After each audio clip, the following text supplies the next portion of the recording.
there's new legislation brought out about coercive behaviour. So if a suspect, if a man dominates every aspect of his wife's life, controls her finances, who she can speak to, who she can't speak to, these are things, these could be offences in themselves. Coercive control is in the Serious Crime Act since 2015 in the UK. But there are, there are certain things that cause a lot of concern, like a partner threatening suicide. That doesn't mean that every person that threatens suicide is going to go on and do something awful with their partner. But that is often a feature in a coercive and controlling, manipulative kind of relation, and hurting pets, and isolating a victim from her family and friends. And often people don't realise it's happening. There was a big breakthrough case, the Sally Challen case, which also has a BBC documentary. Sally has killed her husband after 31 years of marriage. And though it may seem as a cold-blooded killing for the first sight, we must mention, and now courts consider, that Sally was suffering coercive control, which is an abuse of power in a domestic relationship, and she was suffering rape as well, which is a physical assault. And after decades of suffering, killing her husband was not just a simple crime, it was her painful experiences just bursting out. Sometimes there is an element of, of an offender feeling like that person is their property and treating them accordingly, and they might be enslaved in ways like, for example, they might have no control over the finances, they might be miles away from family and friends, they might rely on the offender for lots of things, they might be worried about what the offender could do to their children. And I must say that in such a relationship, there is no love. Obviously, from the victim point of view, starts innocent because they fall in love with a person who they perceive as an amazing person. Looks an awful lot like love, but it is actually a toxic love, a toxic relationship, which is not in between partners, but it actually is a traumatic bonding. Yeah, so they would feel completely enslaved. And it's trying to get someone to go from that to come and report it to us, and for them to feel safe and be supported. Big step. And it's a huge step, and it's a really brave step, which is why when people do it, we support them fully. Very cool. In coercive control cases, which are 86% of all domestic violence cases, coercive control is present, a huge number. So prevention would be key, and that's why I like to mention again, please don't forget that the police is there to protect the public, preserve peace and prevent crime.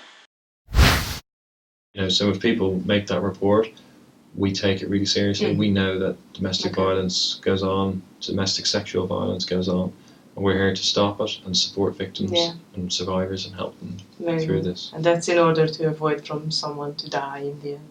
Exactly. We are often not aware that our children see us, copy us. Until 7 years old, we just download a subconscious tape into our brains, which follow us throughout our entire life. And that's why these domestic violent families have kids who later on become either the victims or the bullies. It's about preventing that behaviour in the future. Sadly, many offenders are victims themselves. For sure. And, it's about, so that's why it's about support. Yeah. And the earlier people contact us, the less serious whatever happens, whatever has gone on is usually less serious, and then it's easier for there to be a supportive solution rather than a kind of, judicial one. We have in our brain a pain center, and this pain center records pain when you are physically hurt, but also when you are mentally hurt. Your brain is changing if you are mentally hurt. When there is domestic violence present, it's usually an ongoing thing, which makes permanent changes if it goes on. And as longer it goes on, as more damage it causes. Happens slowly. So it's a lot harder to notice that things get out of normal more and more, that violence escalates more and more.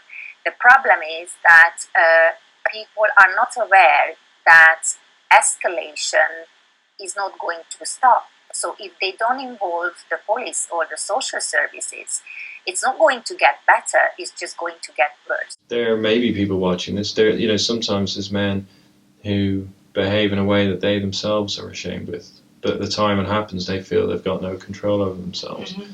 But the thing is, they might not have control over themselves at the time, or they might feel they've got no control at that time. But they do have control to go and seek help. Mm-hmm. And if they do go and seek help, even if they seek help from us, we support people. We want to support people. So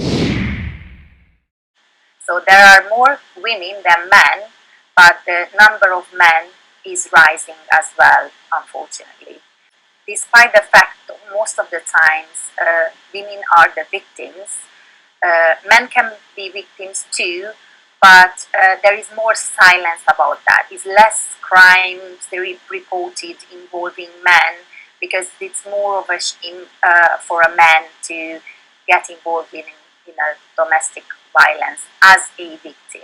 I'm not saying that it's not around an amnesty of offences committed, mm-hmm. But if someone's watching this and they think that they recognise in themselves aspects of what we're talking about in an offender, then they can also seek help. Yeah.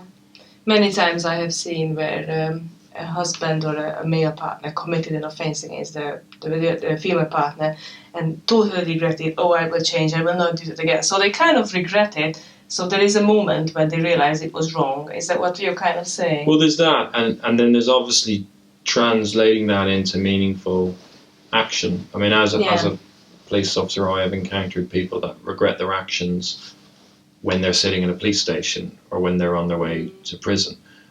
But it's really, it's about preventing that behaviour in the future. But in a domestically violent family, obviously kids will not be able to download normal defenses, so they will download something that is either taking too much, enduring too much, having weak boundaries, and this is the victim side of the things, or they will be the perpetrators who actually also just trying to survive. So watch out, because dysfunctional families are the precursor for problems later on. So in summary, we can kind of say that if a child grows up suffering trauma due to domestic violence, seeing the parents hurting each other, or some cases hurting the child, various different kinds of trauma can cause them, it's going to cause them to copy this, and as an adult they will very likely end up in the same kind of relationship. So when they have children, then it repeats over and over. So if anyone is living in this kind of relationship, they actually have a huge responsibility to do anything they can to get out, because it's ruining their children's future in a sense. Am I saying absolutely? Yeah, that's all true. So it's not, don't only get out of this situation if it's hurting too much, but if you got children, it's very important. You have huge responsibility to get out. For the sake of your children as well. I often go to schools and talk to adults about emotional intelligence basics and about dangerous personalities. I raise attention to empathy-related deficits, because lots of people have medical problems. I mean, personality disorders, for example, pathological narcissists or psychopaths, who all of them, they all use coercive control. It's subconscious. They cannot connect through the usual human connection. When we hear the expression domestic violence, we immediately think of physical violence. However, domestic violence can also mean the little, daily, never-ending, pervasive mental abuse that over time feels like torture. This is what they call coercive control, and this is an offence. I've had cases where a woman comes to the police, married for 25 years, walks into a police station and says that her husband's been raping her for the last 15 years and is absolutely petrified and doesn't know what to do, doesn't believe they're going to be taken seriously, it's really, really frightened. And these cases actually resulting in the police supporting her to get away from the offender, and even supporting a successful prosecution where the person is convicted at court. So for me, the main message for me to anybody watching this is, phone the police. We're here to help. We're here to support. We're well trained, and we myself and my colleagues, we do this job because we want to help. We do this job because we want to help everybody.